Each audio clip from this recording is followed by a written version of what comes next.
झारखंड में अब नगर निकाय चुनाव का बिगुल बज चुका है। जी हाँ, झारखंड के राज्य निर्वाचन आयोग ने आज से तारीखों की घोषणा कर दी है। सबसे पहले तारीखों की अगर बात करें तो 29 जनवरी से लेकर 4 फरवरी तक नामांकन दाखिल किए जा सकते हैं प्रत्याशियों के माध्यम से, और 6 फरवरी को नाम वापसी का समय दिया गया है, और 7 फरवरी को लोगों को सिंबल बांटे जाएंगे, यानी चुनाव चिन्ह बांटे जाएंगे। वहीं 23 फरवरी को मतदान होना है, और मतदान के साथ साथ 5 दिन के बाद 27 फरवरी को मतगणना होनी है।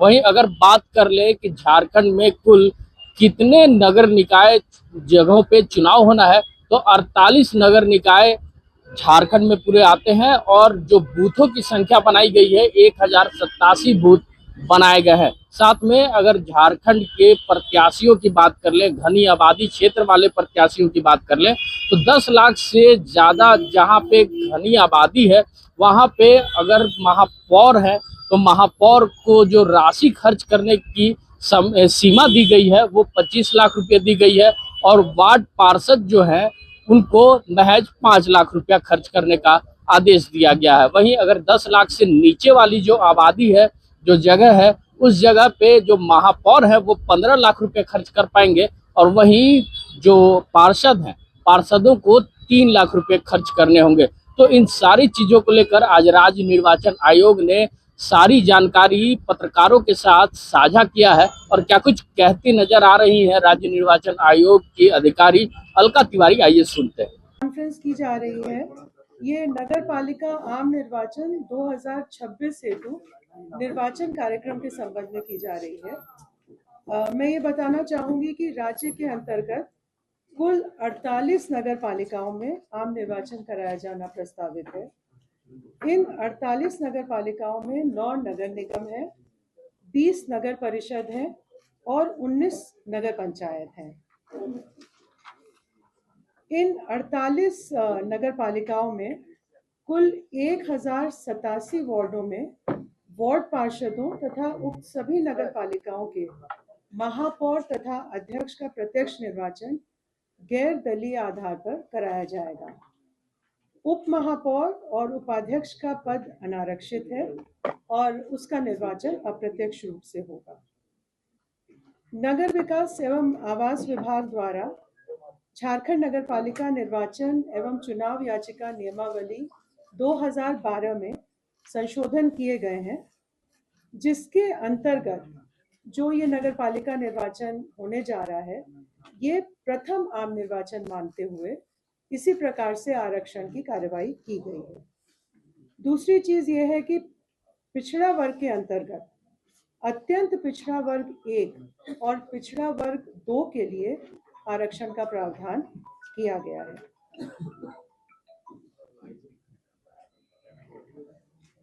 जहां तक मतदाता सूची का प्रश्न है, भारत निर्वाचन आयोग द्वारा 1 अक्टूबर 2024 को एलिजिबिलिटी डेट मानते हुए जो विधानसभा निर्वाचन क्षेत्र के लिए मतदाता सूची तैयार की गई है, उसी को ही आयोग द्वारा वार्ड वार विखंडित किया गया है, उसका डिसइंटीग्रेशन किया गया है।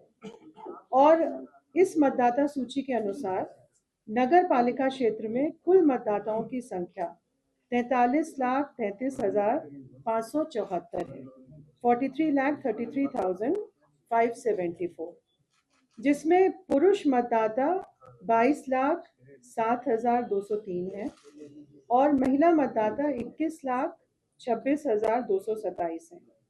तृतीय लिंग के मतदाता 144 है। मैं बताना चाहूंगी कि मतदान के लिए जो आइडेंटिटी, जो पहचान सुनिश्चित करने के लिए डॉक्यूमेंट है, एक तो एपिक है जो इलेक्शन कमीशन देता है, मतदाता पहचान पत्र।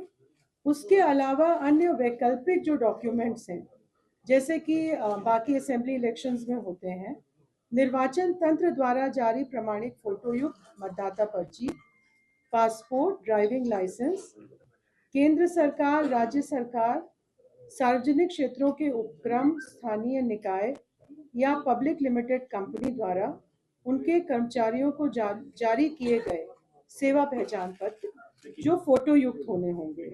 इसके अलावा पैन कार्ड, आधार कार्ड, एनपीआर, एमजी नरेगा के अंतर्गत फोटो युक्त जॉब कार्ड, फोटो युक्त स्वास्थ्य बीमा योजना या स्मार्ट कार्ड, फोटो युक्त पेंशन पेपर, ये सभी डॉक्यूमेंट पहचान के लिए वैलिड माने जाएंगे।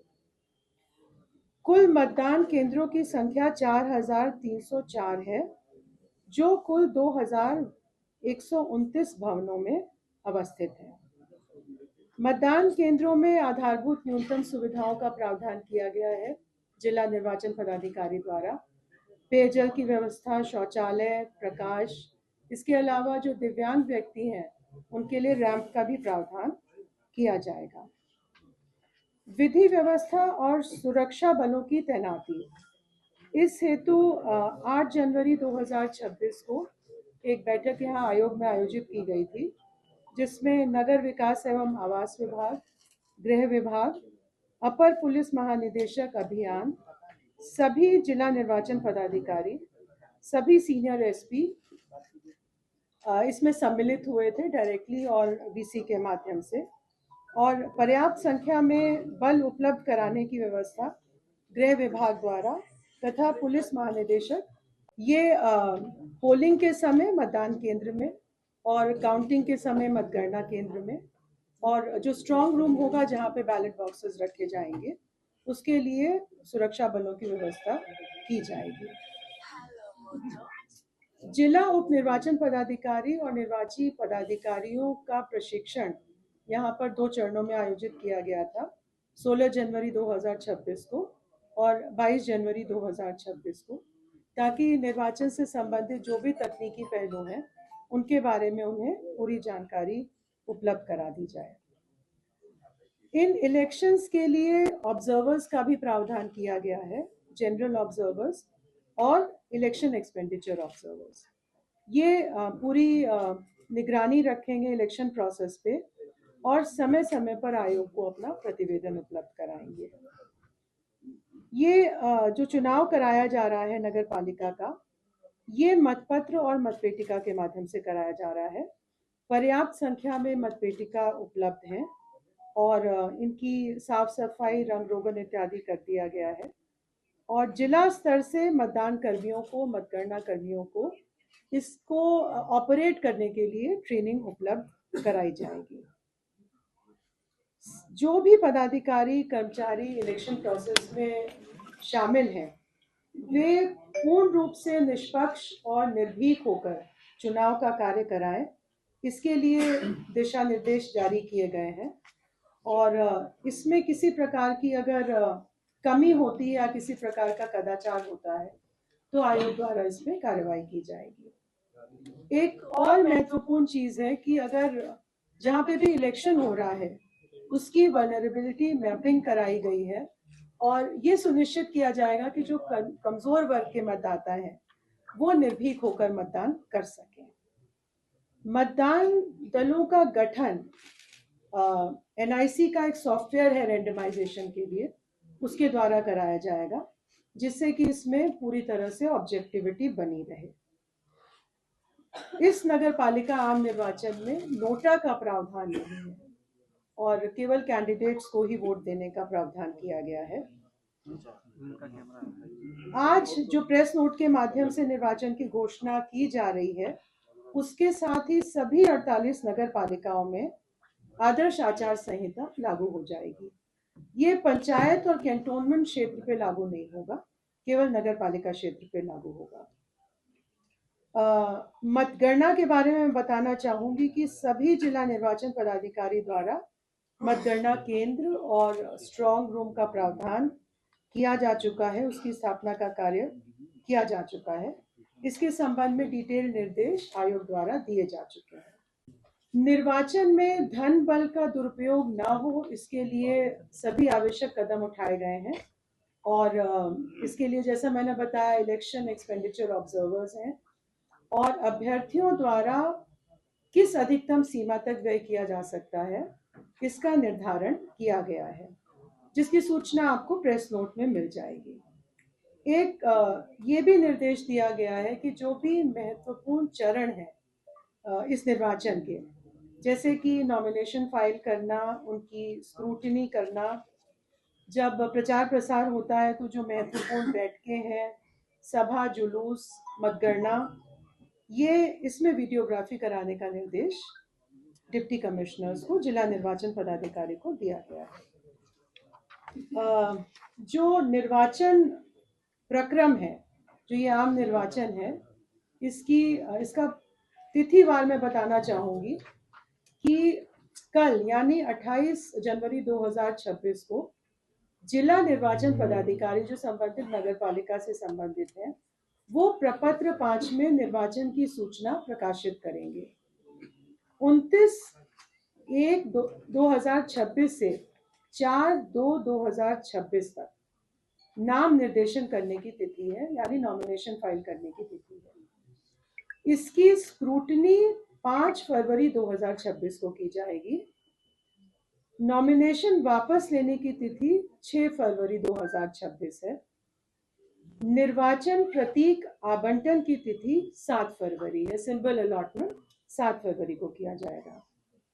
और अगर निर्विरोध निर्वाचन नहीं होता है तो मतदान की तिथि 23 फरवरी 2026 होगी और मतदान की अवधि होगी प्रातः 7 बजे से अपराह्न 5 बजे तक। मतगणना की तिथि 27 फरवरी 2026 को होगी। तो ये पूरी प्रक्रिया 28 जनवरी 2026 से प्रारंभ होकर 27 फरवरी 2026 तक समाप्त हो जाएगी। धन्यवाद। चुनाव आदर्श मतलब मॉडल कोड ऑफ कंडक्ट लागू ये हो गया। रोड वगैरह, सरकारी प्रॉपर्टी, पोल वगैरह या बाउंड्री वॉल में जो पोस्टर वगैरह लगाया जा रहा है, ये तो चुनाव आचार संहिता में आ जाएगा ना, जो प्रत्याशी खड़े हो रहे हैं उनका क्या है?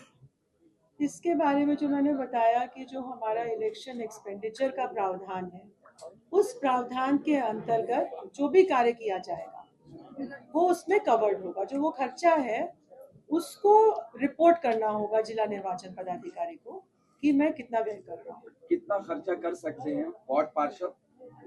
मैंने इसमें प्रेस नोट में आपको पूरी जानकारी मिल जाएगी। बता देती मैं। बता हाँ, तीनों पोस्ट का बता दें।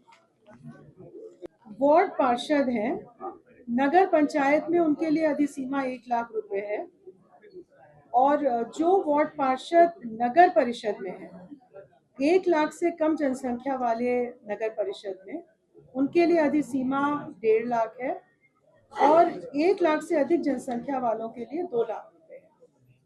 और नगर निगम में जहां जनसंख्या 10 लाख से कम है वहां पे 3 लाख और जिस नगर निगम में जनसंख्या 10 लाख से अधिक है वहां पे 5 लाख। ये वार्ड पार्षद के लिए है। और नगर पंचायत के अध्यक्ष के लिए 5 लाख रुपए, नगर परिषद के अध्यक्ष के लिए यदि जनसंख्या 1 लाख से कम हो तो 6 लाख रुपए और जनसंख्या अगर 1 लाख से अधिक हो तो 10 लाख रुपए और नगर निगम में 10 लाख से कम जनसंख्या के लिए 15 लाख और 10 लाख और उससे अधिक जनसंख्या के लिए 25 लाख।